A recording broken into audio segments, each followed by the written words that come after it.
सोचिए, एक भीड़ भाड़ वाला स्टारबक्स, कॉफी की महक, लोगों की हल्की फुल्की बातचीत, और इस आम सी जगह के बीचों बीच एक बहुत ही अजीब सी मुलाकात हो रही है। एक तरफ है साइमन, एक वकील, और दूसरी तरफ नेटी, एक बुजुर्ग, अमीर और थोड़ी सनकीसी रखने वाली विधवा। हमारे आज के श्रोतों का केंद्र यही मुलाकात है, जो the widow at a will in a Starbucks नाम के एक लेख से ली गई है। और ये कोई मामूली मीटिंग नहीं है। उनके बीच टेबल पर एक दस्तावेज रखा है, नेटी की वसीयत। और ये वसीयत, जैसा कि हमें पता चलता है, किसी टाइम बॉम्ब से कम नहीं है। बिल्कुल। तो आज हम इसी मुलाकात की परतें खोलेंगे। हम देखेंगे कि कैसे दौलत, बुढ़ापा और अकेलापन मिलकर एक ऐसा खतरनाक कॉकटेल बनाते हैं जहां भरोसा और धोखा एक दूसरे में घुल मिल जाते हैं। सही कहा। ये कहानी सिर्फ एक कानूनी दस्तावेज के बारे में नहीं है। ये इंसानी लालच और कमजोरी की कहानी है। हाँ, तो चलिए शुरू करते हैं उस वसीयत से ही, जो इस पूरी कहानी की जड़ है। बिल्कुल। तो साइमन जैसे ही उस वसीयत को पढ़ना शुरू करता है, उसे समझ आ जाता है कि कुछ बहुत बड़ी गड़बड़ है। ये नेटी के पुराने वकील वैली थैकरमैन ने बनाई थी, और वैली ने इसमें खुद के लिए एक कमाल का जाल बिछाया है। कमाल का जाल कहना बिल्कुल सही होगा। देखिए, वसीयत में लिखा है कि नेटी की मौत के बाद उसकी सारी संपत्ति एक ट्रस्ट में जाएगी, जिसका नाम है एलेनोर कोर्सैक बार्नेट मेमोरियल ट्रस्ट। सुनने में तो ये बहुत अच्छा लगता है ना? लगता तो है, पर असली खेल तो इसके बाद शुरू होता है। वैली ने खुद को इस ट्रस्ट का सब कुछ बना दिया है। सब कुछ मतलब वो एग्जीक्यूटर है, यानी वसीयत को लागू करने वाला। वो क्या कहते हैं, इकलौता ट्रस्टी है, मतलब ट्रस्ट का मालिक। और तो और वो ट्रस्ट का वकील भी है। अरे वाह! और मजे की बात देखिए, इस सारे काम के लिए उसने अपनी फीस भी तय कर दी है, $750 प्रति घंटा। $750? हाँ, तो जरा सोचिए, वैली ने एक ऐसा सिस्टम बनाया है जिसमें वो मैनेजर भी है, जज भी है और जूरी भी है। पैसे कहाँ जाएंगे ये भी वही तय करेगा, ये फैसला सही है या नहीं ये भी वही तय करेगा, और इस काम के लिए वो खुद को ही भारी भरकम पेमेंट भी करेगा। ये तो हितों का टकराव नहीं, हितों का महासंगम है। बिल्कुल। स्रोत में तो इसे सीधे सीधे पैसों पर खुली लूट की तैयारी कहा गया है। वसीयत में वैली को यह भी अधिकार दिया गया है कि वो ट्रस्ट के पैसे किसी भी उपयुक्त चैरिटी को दान कर सकता है, किसी को भी लोन दे सकता है। मतलब पूरी आजादी? पूरी आजादी।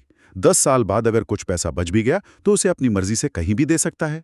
ये तो बहुत ही चालाकी से लिखा गया दस्तावेज है। हाँ, कानूनी भाषा में लपेटा गया एक ऐसा जाल जो असल में वैली को नेटी की पूरी संपत्ति का कंट्रोल दे देता है।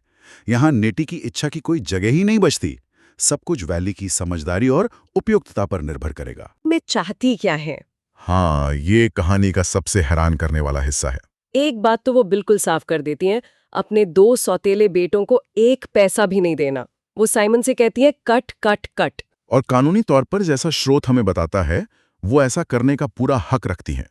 उस राज्य के कानून के हिसाब से आप अपने बच्चों को अपनी वसीयत से बाहर निकाल सकते हैं, सिर्फ अपने जीवन साथी को नहीं निकाल सकते। तो ये इच्छा तो उनकी पूरी तरह से कानूनी है। बिल्कुल। लेकिन मुश्किल तब खड़ी होती है जब साइमन उनसे अगला सवाल पूछता है, तो फिर ये पैसा किसे मिलना चाहिए? और इस सवाल पर नेटी के पास कोई जवाब नहीं है, बिल्कुल खामोशी। कोई पसंदीदा चैरिटी नहीं, कोई दोस्त नहीं, कोई ऐसा रिश्तेदार नहीं जिसका वो नाम ले सकें।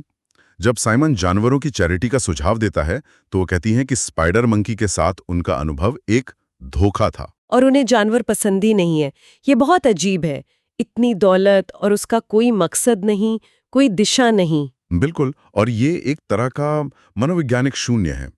यह हमें दौलत के बारे में एक जरूरी बात सिखाता है। जब पैसे का कोई मकसद नहीं होता तो वो एक चुंबक बन जाता है और अपनी तरफ अक्सर गलत लोगों को ही खींचता है। वैली थैकरमैन जैसे लोगों को। हाँ, वैली जैसे लोग इसी मकसद की कमी को, इस शून्य को मीलों दूर से सूंघ लेते हैं। उन्हें पता होता है कि यहाँ एक खाली जगह है जिसे वे अपनी लालच से भर सकते हैं। तो इसी शून्य को भरने, या शायद कहें कि इस गड़बड़ी को ठीक करने के लिए साइमन की एंट्री होती है। वो नेटी के नए वकील के तौर पर आया है, लेकिन स्रोत हमें उसकी भी एक सीधी सादी तस्वीर नहीं दिखाता। वो कोई हीरो नहीं है। नहीं, बिल्कुल नहीं। उसकी अपनी कहानी है। जैसे ही साइमन उस लालची वसीयत को पढ़ता है, स्रोत बताता है कि उसके मन में एक अजीब सा ख्याल आता है। उसे गुस्सा नहीं आता, बल्कि वो वैली की चालाकी से उत्साहित महसूस करता है। उत्साहित? हाँ, वो सोचता है मैं भी ऐसा कुछ बना सकता हूँ। और यहीं पर कहानी एक बहुत दिलचस्प मोड़ लेती है। मतलब वो एक ही वक्त में 2 नाव पर सवार है। बिल्कुल। एक तरफ वो वेली को शैतान की तरह पेश कर रहा है ताकि नेटी का भरोसा जीत सके, अब दूसरी तरफ वो उसी की शैतानी किताब से सबक सीख रहा है। सही, ये पेशेवर नैतिकता पर एक बहुत बड़ा सवालिया निशान है। स्रोत ये भी बताता है कि साइमन खुद आर्थिक तंगी से गुजर रहा है। उसके बच्चे कॉलेज जाने वाले हैं और वो डूबा हुआ महसूस कर रहा है। तो उसकी प्रेरणा क्या है? क्या वो सच में नेटी की मदद करना चाहता है या वो बस वैली की जगह लेना चाहता है, शायद थोड़े बेहतर और चालाक तरीके से? मुझे लगता है कि ये दोनों का मिला जुला रूप है। हाँ, वो खुद को शायद यही समझा रहा है कि मैं उसकी मदद कर रहा हूँ, जबकि असल में वो एक बहुत बड़ा मौका देख रहा है। और उसका तरीका देखिए, वो कितना नपातुला है। हाँ, वो एक दिमागी खेल खेल रहा है। जब नेटी पूछती है कि वो किस चैरिटी को दान करता है, तो वो झूठ बोलता है, द सियरा क्लब। वो जानता है कि उसे एक भरोसेमंद और अच्छा इंसान दिखना है। और फिर वो एक बहुत चालाक दाव चलता है। उसे नेटी की संपत्ति के बारे में जानना है, लेकिन वो सीधे नहीं पूछ सकता। तो वो IRS यानी टैक्स विभाग का डर दिखाता है। हाँ, वो कहता है कि अगर वसीयत में संपत्ति का ठीक से जिक्र नहीं हुआ, तो IRS उसे छीन सकता है। ये क्लासिक रणनीति है। आप एक बाहरी बड़े दुश्मन का डर पैदा करते हैं, ताकि आप खुद को रक्षक के तौर पर पेश कर सकें। लेकिन नेटी भी उतनी भूली नहीं है। वो तुरंत रक्षात्मक हो जाती हैं और पूछती हैं, तुम वकील लोग हर चीज में ताक झांक क्यों करना चाहते हो? और जैसे ही साइमन को लगता है कि वो ज्यादा जोर दे रहा है, वो तुरंत पीछे हट जाता है। बिल्कुल, वो समझता है कि इस खेल में सबसे जरूरी चीज है भरोसा। अगर भरोसा टूट गया तो सब खत्म।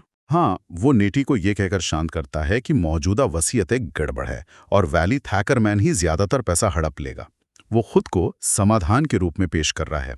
यहाँ जो गौर करने वाली बात है वो ये है कि साइमन बहुत धैर्य से काम ले रहा है। वो जानता है कि अगर उसने नेटी का भरोसा जीत लिया, तो वो खुद को उसी शक्तिशाली स्थिति में रख सकता है जिसमें वैली ने खुद को रखा था।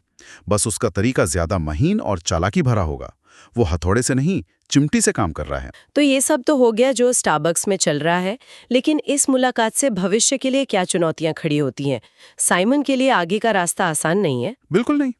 पहली और सबसे बड़ी चुनौती तो यही है कि क्या नेटी सच में उतनी अमीर हैं जितना वो बता रही हैं। अच्छा, स्रोत हमें याद दिलाता है कि क्लाइंट अक्सर वकीलों से झूठ बोलते हैं, अपनी संपत्ति को बढ़ा चढ़ाकर बताते हैं। तो साइमन एक ऐसे खजाने के पीछे भाग रहा है जो शायद मौजूद ही ना हो। सकता है वो उस पर विश्वास करना चाहता है क्योंकि दांव पर लगी रकम बहुत बड़ी है, लेकिन एक पेशेवर के तौर पर उसे शक भी करना होगा।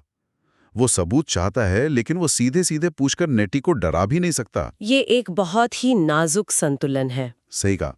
और दूसरी, शायद उससे भी बड़ी चुनौती है, नेटी की मानसिक स्थिति। हाँ, बातचीत के अंत में स्रोत में लिखा है कि नेटी थकी हुई लग रही थीं, उनकी पलकें फड़फड़ा रही थीं, और साइमन खुद उनकी मानसिक क्षमता पर संदेह करने लगता है। और ये सिर्फ एक भावनात्मक या व्यक्तिगत मुद्दा नहीं है, इसका सीधा ताल्लुक वसीयत की कानूनी वैधता से है। कानूनी वैधता? हाँ, कानून की भाषा में कहें तो वसीयत बनाने वाले का स्वस्थ और सही दिमाग होना जरूरी है, जिसे टेस्टामेंट्री कैपेसिटी कहते हैं।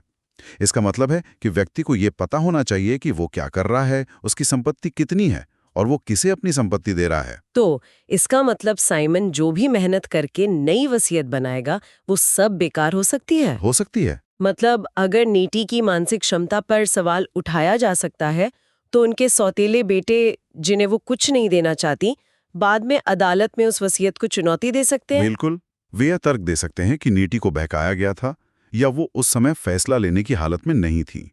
और कहानी के अंत में जो होता है वो इस डर को और भी पुख्ता कर देता है। क्या होता है? जब नेटी स्टारबक्स से निकलकर अपनी गाड़ी चलाती हैं, तो वो सड़क पर गलत साइड में चली जाती हैं। ओह, ये तो बहुत ही डरावना संकेत है। ये सिर्फ एक संकेत नहीं है, ये साइमन के लिए एक बहुत बड़ी चेतावनी है।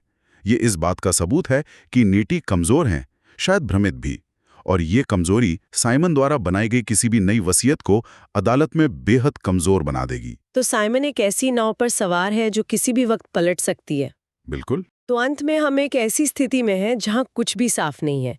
एक अमीर विधवा है जो अकेली और शायद भ्रमित है, एक पहली वसीयत है जो सरासर धोखा है, और एक नया वकील है जिसके इरादे भी पूरी तरह साफ नहीं है। वो उसका रक्षक भी हो सकता है या फिर पहले वाले का ही एक ज्यादा चालाक रूप। ये कहानी हमें भरोसे के स्वभाव के बारे में बहुत गहराई से सोचने पर मजबूर करती है।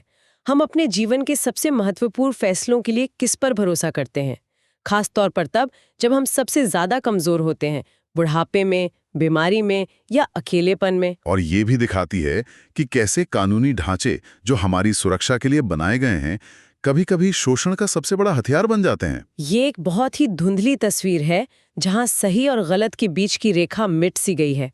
बिल्कुल। स्रोत ज्यादातर वकीलों के इरादों पर ध्यान केंद्रित करता है, वैली का लालच और साइमन की दुविधा। लेकिन एक पल के लिए इस पर विचार करें, अगर किसी के पास बहुत बड़ी दौलत है लेकिन उसका कोई स्पष्ट उद्देश्य नहीं है, न कोई परिवार, न दोस्त, न कोई ऐसा काम जिसकी उसे दिल से परवाह हो, तो क्या उद्देश्य की ये कमी ही अपने आप में एक संकट को न्योता नहीं देती? दौलत की अपनी क्या जिम्मेदारी होती है, न केवल उस व्यक्ति के लिए जिसके पास वो है, बल्कि उसके आसपास के लोगों के व्यवहार को आकार देने में भी। कहीं ऐसा तो नहीं कि नेटी की दौलत का कोई मकसद न होना ही उसे वैली और साइमन जैसे लोगों के लिए एक आसान शिकार बना रहा है?